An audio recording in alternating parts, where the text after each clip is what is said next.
Bonjour tout le monde et bienvenue dans cette nouvelle vidéo. Je suis très contente de vous retrouver aujourd'hui. On est le 14 janvier, il fait très froid aujourd'hui en Franche-Comté. Regardez, la forêt, tout est gelé, c'est pas de la neige, c'est du gel.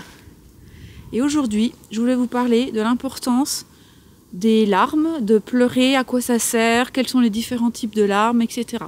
Donc je vous retrouve juste après ma petite promenade et on parle de ça tranquillement. À tout à l'heure.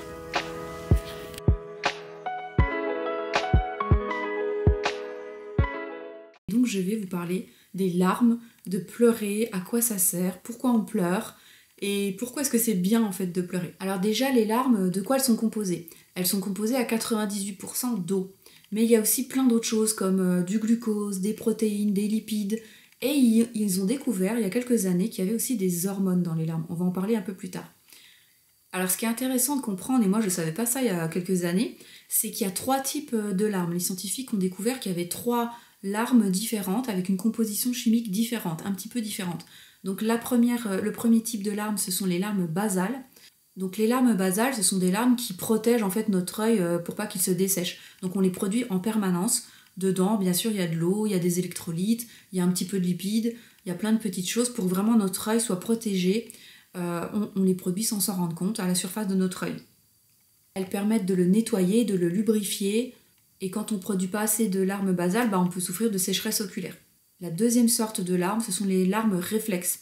Donc les larmes réflexes, c'est des larmes qu'on produit un petit peu en urgence lorsque la situation dans notre environnement est un problème pour nos yeux. Donc notre corps le détecte, et par exemple quand on épluche des oignons, ou qu'on va dehors et qu'il fait extrêmement froid, qu'il y a du vent et des choses comme ça, ou qu'on se prend un truc dans l'œil, et là on va avoir des larmes réflexes. Donc là c'est vraiment des larmes qui servent à laver rapidement les yeux pour enlever les irritants qui peuvent se mettre à la surface de nos paupières. Donc c'est vraiment un truc réflexe du corps. Et les troisièmes types de larmes dont je voulais parler aujourd'hui, qui m'intéressent particulièrement, c'est que les chercheurs ont découvert qu'il y avait des larmes émotionnelles. Ce sont un autre type de larmes qui a une composition différente. Ces larmes émotionnelles, elles se produisent lorsqu'on a une émotion.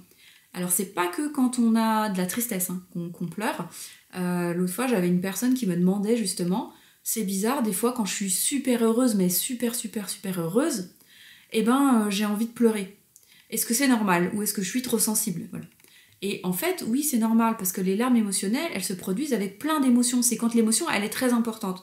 Ça peut être de la tristesse, ça peut être de la joie, ça peut être un fou rire, ça peut être de la colère, peu importe. C'est quand l'émotion, elle nous envahit, le corps, il enclenche ces larmes émotionnelles. Et ce qui est vraiment super intéressant, c'est que ces larmes-là, elles ont une composition chimique qui est différente de toutes les autres larmes que je vous ai citées avant. Elles ont notamment plus d'hormones à l'intérieur. Il y a un biochimiste qui a découvert qu'il y avait plus d'hormones, plus de protéines, plus de manganèse, plus de plein de substances en fait. Donc elles ont vraiment une composition très très différente. Et ces larmes, elles servent à faire plein de choses. Donc déjà, ça a été démontré que ces larmes, elles pouvaient donc libérer des toxines, des choses qui se produisaient dans notre corps qu'il fallait sortir. Par exemple, il a retrouvé dans les larmes de l'adrénaline et du cortisol. Ça, ce sont 2 hormones liées au stress. Donc ce sont 2 hormones qui sont, quand elles sont en trop grande quantité dans le corps, sont pas forcément bonnes. C'est bien d'avoir des pics des fois de cortisol ou d'adrénaline, parce qu'on en a besoin dans certaines situations, mais quand ça s'accumule dans le corps, ça crée un inconfort, ça crée du stress, et les larmes en fait permettent d'évacuer ces substances. Ils ont aussi remarqué que dans les larmes, il pouvait y avoir des neurotransmetteurs comme l'ocytocine ou certaines endorphines. Et ça, ce sont justement au contraire des hormones qui vont détendre la personne, qui vont la calmer, qui vont la rassurer. Donc en fait, les chercheurs sont encore pas tout à fait d'accord, ils n'ont pas très bien compris comment fonctionnaient les larmes, c'est ça qui est intéressant. Ils savent pas trop si c'est quand on pleure, ça déclenche les hormones dans le corps et donc on en retrouve dans nos larmes, ou alors c'est parce qu'il y en a plein dans le corps à ce moment-là qu'elles sortent par nos larmes également. Enfin, ils savent pas qui est en fait la poule ou l'œuf, vous voyez. Mais en tout cas, c'est quand même des larmes qui sont différentes de nos larmes de tous les jours, parce qu'elles sont composées de ces hormones. Et vous pouvez quand même voir qu'après avoir pleuré, émotionnellement, on se sent un petit peu déchargé et on se sent un peu mieux quand on a pleuré, qu'on a vraiment eu des yeux qui pleurent. Et moi, j'ai beaucoup de personnes qui viennent au cabinet qui me disent « Oh, je pleure jamais, mais il faudrait que je pleure un peu, ça, je pense que ça me ferait du bien. » Et on le sait que quand on pleure, ça peut être difficile, mais ça nous fait du bien. Parce que derrière, on se sent libéré de quelque chose. On a aussi remarqué que ces endorphines, on sait que c'est des choses qui vont diminuer la douleur. Donc le fait de pleurer quand on a mal, ça va aussi enclencher des hormones dans notre corps, des neurotransmetteurs qui vont faire que la douleur est moins importante, va diminuer en intensité. Donc c'est aussi quelque chose qui est intéressant à savoir. Quand vous pleurez, c'est une façon de votre corps en fait qui vous aide pour que vous ayez un petit peu moins mal. Que ça soit un mal physique ou un mal psychologique. En fait, les scientifiques disent que ces larmes de type émotionnel permettent de rétablir une espèce d'équilibre dans le corps en évacuant certaines choses. En fait, on va rétablir un petit peu l'équilibre du corps, l'homéostasie, toutes ces hormones de stress qui étaient en trop dans notre corps, elles vont sortir, etc. Et ça va nous permettre de retrouver cet équilibre. Donc c'est vraiment important de s'autoriser à pleurer. Au cabinet, parfois les personnes pleurent et me disent « mais excusez-moi de pleurer devant vous ». Il n'y a vraiment pas de problème. En fait, c'est juste un mécanisme normal. C'est comme bâiller, c'est comme tousser, c'est comme rire. C'est pas honteux de pleurer du tout. Dans notre société, ça peut paraître un signe de vulnérabilité ou de faiblesse, mais ça l'est pas du tout. Donc si vous n'êtes pas confortable avec le fait de pleurer en public, moi ce que je conseille toujours aux gens, c'est de pleurer tout seul et de se mettre dans un environnement où vous pouvez pleurer tranquillement. Donc moi-même je le fais, là, au mois de janvier, j'étais un peu chargée émotionnellement, je sentais que j'étais tendue en fait, anxieuse, tendue, j'avais un petit peu la gorge qui se resserrait, des choses comme ça. Et donc je me suis dit, mais de pleurer en fait, j'ai l'impression que ça me libérerait de cette boule un peu dans la gorge. La batterie a coupé, donc je disais, quand je suis triste, ou que là c'était pas de la tristesse, c'était plus de l'anxiété. Vraiment moi c'est l'anxiété, ça se traduit par une espèce de boule qui vient se mettre dans ma gorge et j'ai l'impression que ça serre. Et bien quand j'ai ça pendant plusieurs jours, c'est qu'il y a quelque chose qui est en train de me travailler. Alors je ne sais pas forcément ce que c'est, mais j'ai remarqué que le fait de libérer par des larmes, juste ça, ce truc que je ne sais pas vraiment ce que c'est, mais il faut que ça sorte, et ça me faisait extrêmement du bien et qu'après j'étais complètement libérée de cette boule. Et donc comme j'arrive pas à pleurer comme ça sur commande, ce que je fais c'est que je me mets des chansons très très tristes. Souvent je vous dis quand je suis en voiture ou à la maison dans un endroit tranquille.